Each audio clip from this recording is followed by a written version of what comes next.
Hello everyone, welcome to exam Dost बच्चों। और मैं आपके लिए लेके आ गया हूं एक ऐसी धमाकेदार वीडियो जिसका आपको बेसब्री से इंतजार था, जहां गेट 25 के बारे में बात करेंगे। एक्सपेक्टेड मार्क्स और रैंक का रिलेशन क्या होने वाला है।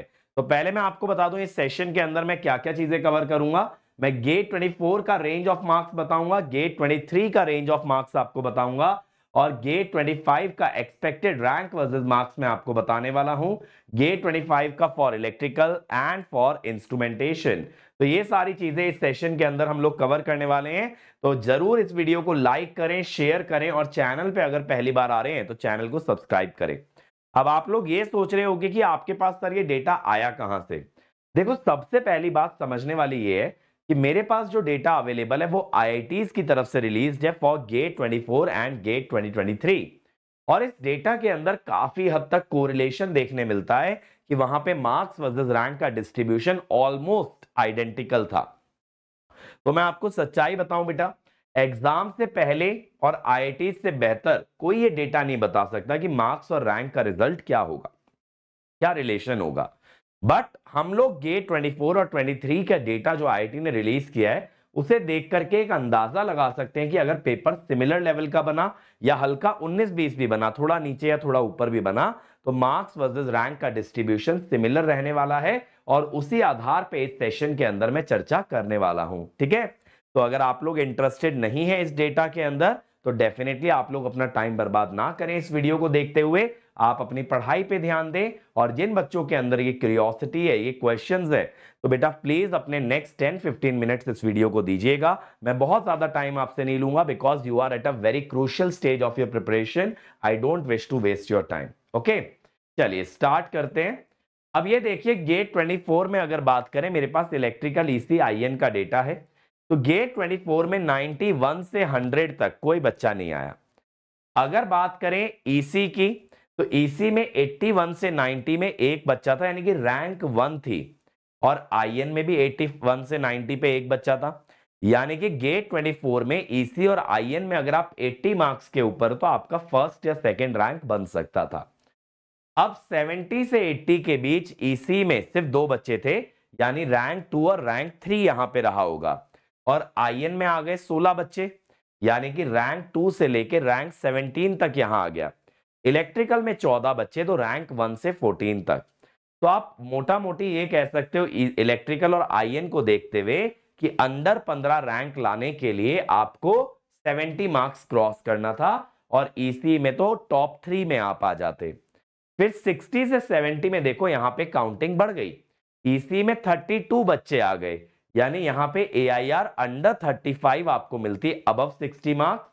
यहां पे 85 बच्चे आ गए, तो above 60 marks, AIR less than 100। And यहां पे 88 बच्चे आ गए, तो ऑलमोस्ट 100 रैंक की यहां पे भी बनेगी। तो अगर आप आईएन इलेक्ट्रिकल ईसी का डेटा देखें तो 60 मार्क्स बहुत अच्छा स्कोर है। अगर किसी बच्चे को आईआईएससी में, आईआईटी में या फिर पीएसयू के अंदर नौकरी चाहिए तो यहां से श्योर शॉट कॉल आ सकता है।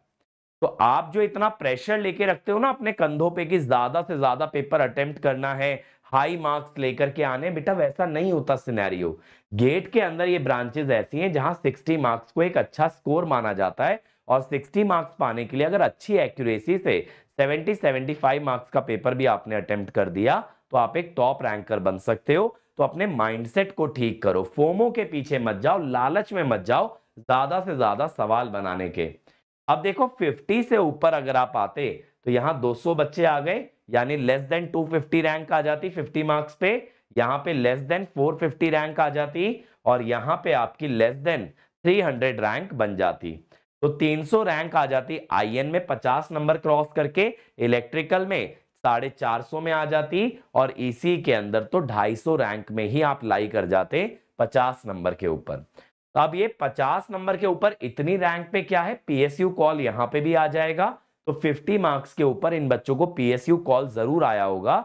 ठीक है, और पीएसयू कॉल अगर बाउंड्री कंडीशन पे कोई बच्चा मिस भी कर रहा है तो एमटेक में एक अच्छे कॉलेज में, अच्छा कॉलेज माने टॉप आईआईटी के अंदर सीट मिल जाएगी। अब जो बच्चे 40 के ऊपर गए, आप देखो 40 से 50 में बहुत बच्चा आ गया, तो यहां से रैंक बिगड़नी चालू हो जाएगी। जैसे ईसी में 40 मार्क्स के ऊपर 1000 के आसपास रैंक बनेगी, इलेक्ट्रिकल में 1500 के आसपास, और आईएन के अंदर आपकी अराउंड 900 रैंक बनेगी, तो आप ये थ्रेशोल्ड रख सकते हो। अगर आप पीएसयू या एक टॉप कॉलेज की सीट देखना चाहते हो तो 50 के ऊपर रहोगे तो बहुत ही अच्छी बात है। ठीक है, ये बात समझ में आ गई भाई। अब इसके अलावा मैं आप लोगों से जस्ट अ मिनट गेट 23 का डेटा भी शेयर करता हूं। ठीक है, गेट 23 का डेटा भी मैं आप लोगों से शेयर करता हूं। अब गेट 23 के डेटा पे अगर चलते हैं तो देखिएगा, गेट 23 में 80 से देखो 90 से 100 तो कोई बच्चा आया ही नहीं। 80 से 90 में ईसी में 2 बच्चे आए, इलेक्ट्रिकल आईएन में कोई भी नहीं आया। 70 से 80 में देखो ईसी में 37 बच्चे आ गए, यानी 70 मार्क्स के ऊपर अंडर 40 रैंक आती। ठीक है, इलेक्ट्रिकल में कोई भी बच्चा नहीं आया और आईएन के अंदर 10 बच्चे आ गए तो 70 मार्क्स के ऊपर टॉप 10 में आ जाते। अब ये देखिए 60 से 70 ईसी में 250 रैंक बनती, 60 मार्क्स के ऊपर 250 के नीचे आ जाते, इलेक्ट्रिकल में टॉप 12 में आ जाते। टॉप 12 समझ रहे हो, आईआईएससी भी आपको बहुत आसानी से मिल जाएगा और आईएन में टॉप 50-60 के अंदर आप लाई कर जाते। और फिर देखो 50 मार्क्स के ऊपर ईसी में अंडर 1000 रैंक, ईसी का पेपर यहां हाई स्कोरिंग गया था। इलेक्ट्रिकल में आपकी अंडर 100 आ जाती और आईएन के अंदर आपकी अंडर 300 रैंक आ जाती। अब ये देखो 40 से 50 में काफी बच्चे कंसंट्रेट हो गए, तो जहां से आपका कंपटीशन काफी बढ़ गया।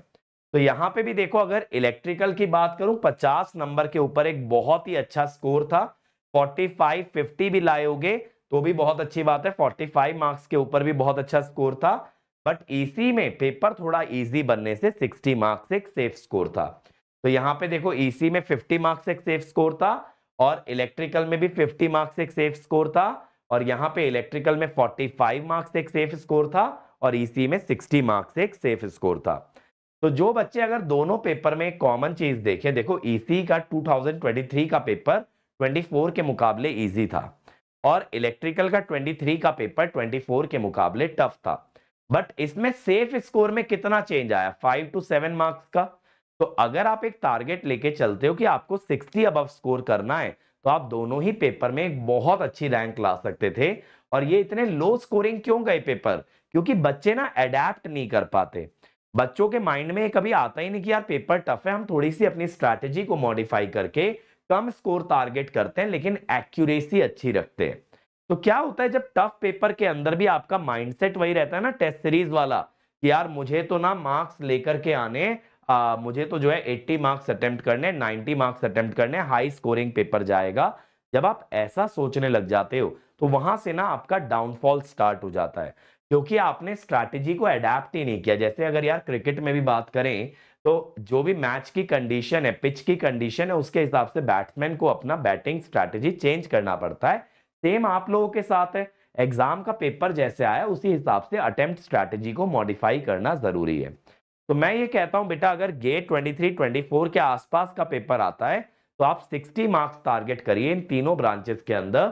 60-65 मार्क्स अगर आप ले आए तो आप एक बहुत अच्छी पोजीशन में रहोगे। लेकिन अगर एग्जाम के अंदर 10-20 क्वेश्चन सॉल्व करने के बाद लग रहा है कि पेपर हल हुआ है, तो इसी टारगेट को आप 70-75 कर लीजिएगा। ठीक है, 10 मार्क्स अपने टारगेट में ऐड कर लेना। अगर बहुत ही हलवा पेपर आ जाता है एकदम, तब ऐसा करना। बट डिसेंट लेवल का पेपर है तो अपना टारगेट यही रखो 60-65 मार्क्स का, which will be a very good score. अब ये देखो गेट 24 के हिसाब से अगर प्रिडिक्शन दिया जाए तो 1 से 10 रैंक आपका देखो 75 प्लस पे अगर आप आओगे तो 1 से 10 रैंक आराम से ला सकते हो, क्योंकि गेट 2024 में 70 नंबर पे 4 रैंक थी। ठीक है, और उम्मीद ये है कि आईआईटी रुड़की का पेपर थोड़ा गेट 24 के मुकाबले सिंपल होगा, तो जिससे कि 75 के अंदर या 70 मार्क्स के ऊपर मान लो आप अंडर 10 ले आओगे।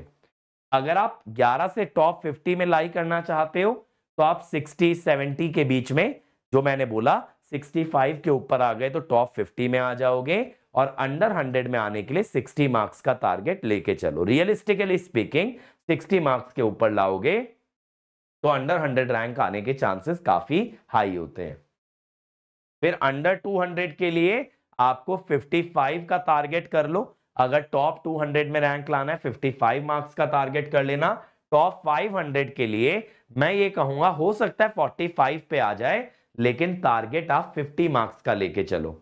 अगर 50 मार्क्स का टारगेट ले रहे हो और आपका एम है अंडर 500 रैंक, जहां पे पीएसयू के कॉल आने की प्रोबेबिलिटी ठीक ठाक होगी, मैं ये नहीं कहूंगा कि एकदम श्योर शॉट है कि पीएसयू का कॉल आएगा, but at the same time probability zero भी नहीं है, क्योंकि जो बच्चे 400-500 रैंक पे रहते हैं ना, उनको कॉल आ जाया करता है। ठीक है, तो अगर उतना रैंक एम कर रहे हो तो 50 नंबर का टारगेट लेके एग्जाम में जाना।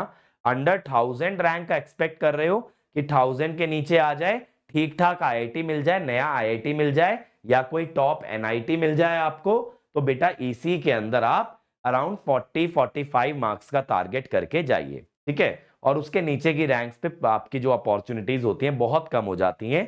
तो डिपेंडिंग अपॉन आपका लक्ष्य क्या है, गेट 25 से क्या हासिल करना चाहते हो, उस हिसाब से अपना टारगेट मार्क्स एडजस्ट कर लो। अब अगर बात करें इलेक्ट्रिकल वाले बच्चों की, आप 70 नंबर का टारगेट लीजिए अगर आपको टॉप 10 में आना है। अगर आपको टॉप 50 में आना है तो 65 मार्क्स का टारगेट करिए। टॉप 100 के लिए बेटा आप भी 60 मार्क्स का टारगेट लेके जाइए। 200 रैंक के लिए अगेन 55 मार्क्स, और 500 के अंदर आना है जहां पे पीएसयू का कॉल, आपको एमटेक अच्छे कॉलेज में मिल सकता है तो 50 मार्क्स, और 500 से 1000 में आना है जहां पे कि एक न्यू आईआईटी या एनआईटी आपके लिए ओपन हो जाए तो 45 मार्क्स। तो इस हिसाब से अपने टारगेट अगेन मैं बोलूंगा एडजस्ट करें, जैसा आपको एक्सपेक्टेशन है रिजल्ट का, जो आपका गोल है कि गेट 25 के रिजल्ट से क्या हासिल करना है। आईएन में बात करें, आईएन में मोस्टली देखो इंटरडिसिप्लिनरी बच्चे बहुत होंगे जो इलेक्ट्रिकल या ईसी वाले बच्चे देंगे, और वो एमटेक सीट के लिए देंगे। तो टॉप 10 में तो देखो आईएन से वीएलएसआई तक आपके लिए ओपन हो जाएगा, तो 70 मार्क्स का टारगेट है। तो अगर आईएन का कोर सब्जेक्ट नहीं भी किया तो भी 70 मार्क्स आप ला सकते हो आसानी से। ठीक है, लेकिन आईएन के अंदर मेजरमेंट और एनालॉग इसका वेटेज बहुत हाई होता है। अगर 50 रैंक के नीचे लाना है, यहां पे भी आपको एमटेक में टॉप ब्रांच में सीट मिल जाएगी, 65 मार्क्स। 51 से 100 के लिए 60 मार्क्स, 200 के लिए 55 मार्क्स, 500 के लिए अगेन वही 50 मार्क्स।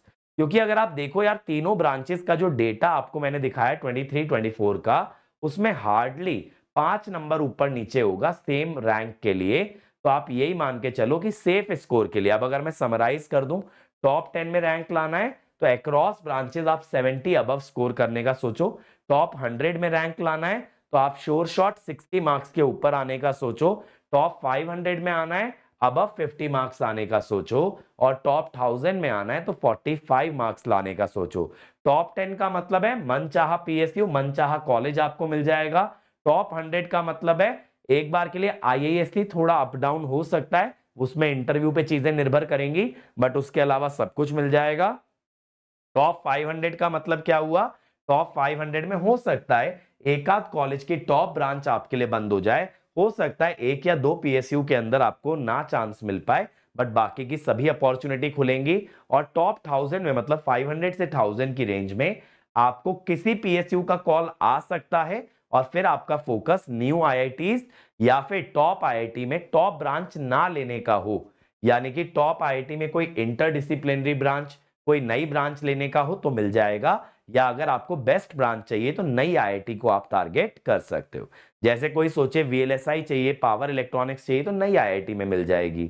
और कोई बच्चा ये सोचे कि नहीं मुझे तो यार आईआईटी बॉम्बे चाहिए, तो आईआईटी बॉम्बे में कोई सेकेंडरी ब्रांच आपको मिल सकती है, मे बी सिग्नल प्रोसेसिंग मिल जाए, मे बी आपको जो है इलेक्ट्रिक व्हीकल मिल जाए, कुछ इस तरह की एनर्जी मिल जाए, कुछ इस तरह की ब्रांच इंस्ट्रूमेंटेशन कंट्रोल मिल जाए, इस तरह की ब्रांचेस आपके लिए ओपन अप हो सकती है। तो आई होप कि बेटा इस वीडियो को देखने के बाद आपका थोड़ा सा स्ट्रेस कम हो गया हो रिलेटेड टू द कि कितने मार्क्स आपको लाने पड़ेंगे गेट में सक्सेसफुल होने के लिए।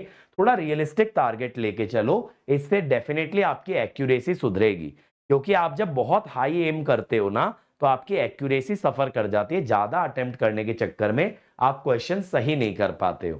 ठीक है, तो that's it on the data side. अब मैं एक बात और आपको बता दूं बेटा, जो भी बच्चे गेट 26-27 की तैयारी कर रहे हैं उनके लिए अभी हमारे सभी बैचेस पे 30% ऑफ है गेट में, और एई में 40% ऑफ है। तो गेट के लिए कोड है RD30 और एई के लिए है RD40।